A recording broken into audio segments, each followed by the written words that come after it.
All right, welcome back to Hannity. So with the Mueller report set to be released tomorrow, The Hill's John Solomon out with a brand new article. Look at it there. 10 post-Mueller questions. And what's important about this could turn the tables on the Russia collusion investigators. John, I want to ask you about that. And I also want to ask you about what Obama's White House involvement in this probe is. We saw Page and Strzok point directly to Lynch's office, and I want to know what she knew when she knew it, and I want to know what Obama knew, and Rice knew, and Clapper knew, and Brennan knew. I think it's such an important question, and it's gotten lost for much of the last 2 years as we've debated all of the narrative that turned out not to be true. But one text message has always stood out in my mind, Sean. It's in my column again today. I mentioned it, and that is a text message from Pete Strzok to Lisa Page after they come out of one of the first foundational meetings in August after they've launched the Trump investigation. And the text says, the White House is running this. The White House is running this. I covered law enforcement for 30 years. The White House doesn't normally run counterintelligence or Justice Department investigations. That text has remained in my head for a long time. And over the last few weeks, I've been reporting. I think Victoria, in the last segment, had something really important. She said, January 2017, there was at least one White House meeting. I think next week we'll be talking about a meeting 1 year earlier where the origins of the Trump collusion case begin. A whole year earlier, and I guarantee you it will have been inside the White House. You're saying it started in 2015? No, 2016. See, she was talking about, yeah, she was talking January 17. January 2016, the beginning of Donald Trump's rise. Well, we know the FBI began in in July 31st, 2016. I'm going to say 6 months before the effort to get Trump was launched. And I think next week we'll be talking about some pretty interesting evidence. But I think it's so important for us now to step back from all this and remember this had to start somewhere, and a lot of resources had to be put into it. Who did it? What did they do? What did they know? What did they keep from the court? That's what my column is about today. There are so many questions. I interviewed all the people that are working in the IG probe, the Senate Judiciary probe around Attorney General Barr, and I tried to come up with the 10 seminal questions. And if we get them answered, I think we'll be able to ask ourselves and answer honestly. Anything you've heard in my opening monologue that you disagree with that's coming, the cascade of information, the avalanche that I'm predicting? I don't. I think it's going to be a very difficult time for the investigators, particularly those who led the FBI, who made Christopher Steele look more trustworthy than he was. Greg Jarrett, you know, the Russia hoax, the illicit scheme to clear Hillary Clinton and frame Donald Trump. And here we are. We're going right back to Hillary with Lindsey Graham today. I thought of you when I read that. Well, the Russia hoax has now been exposed for all to see, and the witch hunt has ended. It'll end formally tomorrow. No collusion, no obstruction of justice. And then, Sean, the real investigation begins for conspiracy to leak unmasked names of reporters and classified information. James Comey stealing government documents and leaking them. You've got a whole group of people who lied to judges, concealing evidence, deceiving them. That's a wide variety of crimes. And if people at the FBI and the Department of Justice were using their positions of power for political reasons to abuse the legal process, those are crimes as well. Hang on. Did they rig the Hillary investigation? Oh, absolutely they rigged it. With evidence. The DOJ rigged it, and so did Comey. Okay, and even Page and Strzok say there's a circular firing squad amongst all these deep state people in trouble, which is interesting. We have 53 more closed-door testimonies that we can get. Now, did they also try to rig the 2016 election with the phony dossier? Yes.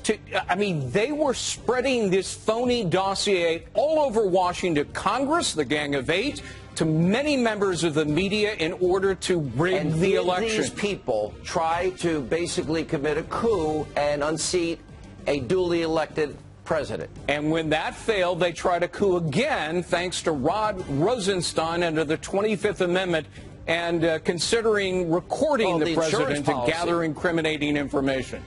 Yep. All right. John, I can't wait for your report. That's a hell of a tease. John Solomon. I just want you to know. I heard every bit of that. Don't think I missed a word. All right. Thank you both. So the people who run big journalism are always telling you we need to get a handle on fake news. Fake news. In the interest of the public, we need to get fake news off our screens. You know what that really means, and now it's clear what it really means. Enforcing an official narrative and stamping out all dissent. CNN and MSNBC, for example, spent 2 full years perpetuating the Russia hoax. The New York Times and the Washington Post did the same and won a Pulitzer Prize for it. The whole story was a complete sham, but they were not held to account. They're still considered reliable news by the big tech companies. Meanwhile, the Federalist, which is a pretty small website, got the Russia story right from day one, and yet USA Today recently blacklisted the Federalist as an unreliable source because they don't like the Federalist's politics, their views on abortion, for example. Last year, meanwhile, Wikipedia's editors banned the use of Breitbart as a source because it was deemed, quote, not reliable, meaning they hadn't helped stoke baseless fears about Vladimir Putin, apparently. Alex Marlow is the editor-in-chief of Breitbart, and we're happy to have him on our set tonight. Alex, thanks a lot for coming on. Tucker, thanks for the time. I appreciate it. So what does this mean in practical terms that Wikipedia users can no longer use Breitbart as a citation? Yeah, I think in practical terms, what it means is that people who would access Wikipedia as a source are only going to get establishment media outlets to source their claims. And we know those claims, they treat full-on hoaxes as fact. They've missed the seminal stories of our time, starting with, I think, the immigration crisis, which really we started reporting on in conservative media, particularly Breitbart, 2014, 2015. Yes. They missed the Brexit narrative. They missed the narrative that the establishment in our media and political classes and our coastal elite losing touch with the working man and women in flyover country. They missed that. They missed, of course, the election of Donald Trump. And now... Not a big thing. Yeah. That's a minor thing that they totally airballed. And now we're a year and a half, maybe 2.5 years, arguably, into the Russia hoax. This is their Jonestown, the media. This is their mass suicide effort. But will it be treated like that? No, because they're a bubbled elite, and they treat themselves as if they'll always be correct. What's so interesting is not simply that they're evading all responsibility Yes. for what they did, for the lies they told and the distortions that really kind of wrecked our foreign policy, among other things. Sure. But that they're trying to suppress other news outlets which told the truth. How Orwellian is that? You nailed it here. They're not suppressing us, and they're targeting you. They target us, and they'll target just about all of us, right of center, and who service a right of center audience, not because we're getting things wrong. They're targeting us because we're getting things right, that we got these key stories right, and we'll probably get the next key stories right. And they're doing it in a methodical way that started with Google, kind of toying with the searches, which you've been very good at reporting on with Dr. Robert Epstein. Twitter with the shadow banning, which we broke at Breitbart. It was called a hoax at the time. It turned out it wasn't. Facebook had to change their algorithm because places like Breitbart were dominating. And it goes on. Wikipedia kicking us out. Our Wikipedia, it shows up every time you use Google and Facebook. They rely on Wikipedia.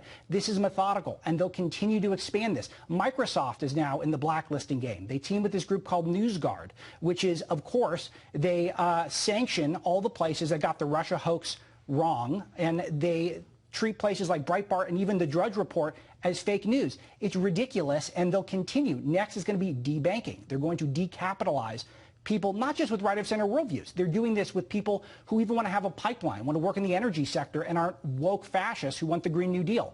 It's insane.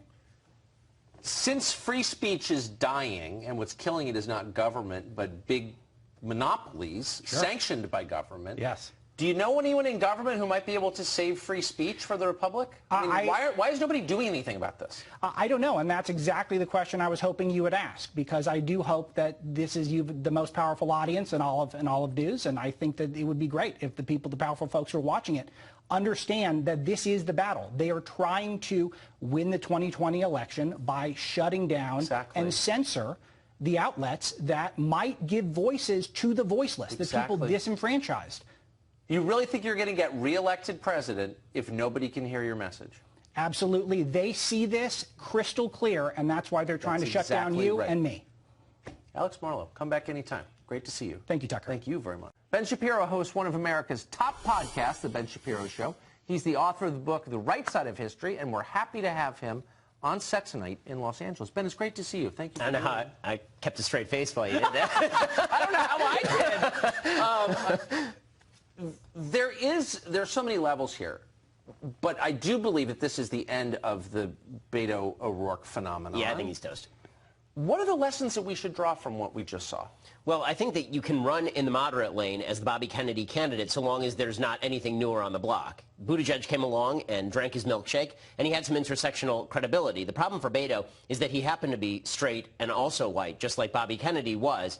Buttigieg is gay, so therefore he takes precedence. Also, he speaks more languages, like Norwegian, which is a language that is very much in vogue with the media these days. And he doesn't just play guitar, he also plays piano, and he does it with Ben Folds 5 and the whole deal. So Buttigieg has basically stolen all of his momentum, and I think you're right. I mean, I think Beto is toast here.